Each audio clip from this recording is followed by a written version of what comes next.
Эрдэнэт үйлдвэр байгуулагдсан цагаас өнөөдрийг хүртэлх 45 жилийн хугацаанд хүний нөөцийн бодлогыг нэн тэргуунд тавьж дотоодын мэрэгжилтэй боловсон хүчнийг бэлтгэхэд онцгойлон анхаарч ирсэн. Ингэхдээ эдгээлтийн эздийг ажлын байранд нь сургах, дадлагжуулах, мэрэгшүүлэхэд чиглэсэн халамжлан хүмүүжүүлэх хөдөлгөөн өрнүүлж, тэргуун туршлагаа улс даяар түгээн дэлгэрүүлж байв. Мөн багш шавийн гэрээгээр ажилтнуудаа зөвлөлтийн чадварлаг мэрэгжилтнүүдээс суралцах боломж нөхцөлийг бүрдүүлж өгсөн нь байгууллагын соёл болон төлөвшсөн юм.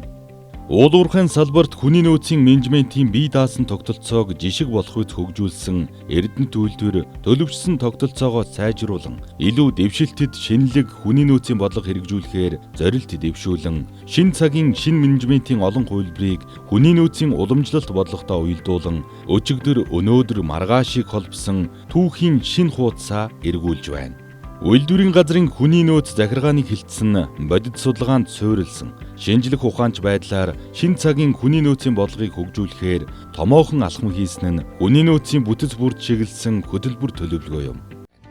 2019 оны байдлаар үйлдвэрийн газрын хэмжээнд нийт ажилтны 20 орчим хувийг 50-аас дээш насны дунджаар 20 жил ажилласан туршлагатай ажилтнууд эзэлж байсан. Захиргаа хүний нөөцийн бодлогын газрын захиалгаар бод шид сэтгэл зүйн төвөөс 2019 оны 7 дугаар сарын 31-ний өдөр тус үйлдвэрийн газрын 43-аас 60 насны 140 ажилтны дунд хийсэн сэтгэл зүйн судалгааны үр дүнд ажилтнуудын 68.3% нь тэтгэврт гарах төгссөн ажилтнуудад зориулсан хөтөлбөр хэрэгжүүлэх шаардлагатай. 84.2% нь тэтгэврт гарахад сэтгэл зүйн бэлтгэл, амьдралын дараагийн үед бэлтгэх чухал ач холбогдолтой. 80.3% нь амьдралын шинэ хэв маяг, сэтгэл зүйн эрүүл мэнд, зорилгоо дахин тодорхойлох сургалт зөвлөгөө шаардлагатай тухайга илэрхийлсэн.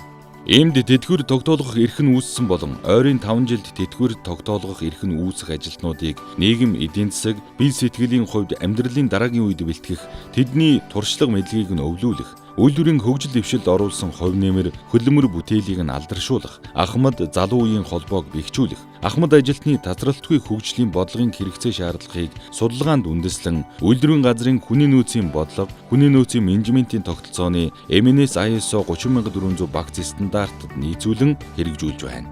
Түүнчлэн ойрын 5 жилийн хугацаанд гавьяаны амралттай гарах ахмад ажилтнуудыг тус хөтөлбөрт хамруулан сургалт зөвлөгөө, харилцан туршлага солилцох үйл ажиллагааг зохион явуулж, нийгэм, эдийн засаг, эрүүл мэнд, сэтгэл зүйн боловсрол олгох замаар тэдний амьдралын чанарыг дээшлүүлж, эрүүл идэвхтэй амьдралын хэв маягийг бий болгож, амьдралын дараагийн үедээ дасан зохицох сэтгэл зүйн бэлтгэлийг хангахад чиглэсэн. Мөн хөтөлбөрийн хүрээнд ахмад туршлагатай ажилтны мэдлэг, ур чадварыг шинэ ажилтнанд өвлүүлэхэд чиглэсэн багш шавийн гэрээ байгуулан тухайн ажилтныг ажлын байрандаа дадлагжих, хамт олонныхоо дунд дасан зохицох, тогтвор суурьшилтай ажиллахад дэмжлэг үзүүлж байна. Мөн Эрдэнэт үйлдвэрийн хөгжил дэвшилд мэдлэг, чадвараа зориулан ажиллаж, гавьяаны амралттай гарч байгаа ажилтнуудыг залгамж хөтөлбөрийн хүрээнд бүтцийн нэгжийн удирдлага хүлээн авч, талархлын дурсамж гардуулан хадгалуулж байгаа нь үнэт баялаг болсон хүнээ дээдэлсэн тэргүүн туршлага болж байна. Зууны бахархалд Монгол улсын баатар Эрдэнэт үйлдвэр хөгжлийнхөө түүхэн он жилүүдэд уулуурхайн салбарын мэрэгжилтэй боловсон хүчнийг бэлтгэхэд үнэтэй хувь нэмэр оруулсны зэрэгцээ, мэдлэг, чадвартай ажиллах хүчнийг урт хугацаанд тогтвортой ажиллахад чиглэсэн хөгжлийн хөтөлбөр хэрэгжүүлэн алсын хараа эрхэм зорилгодоо хүрэхээр тэмүүлж байна.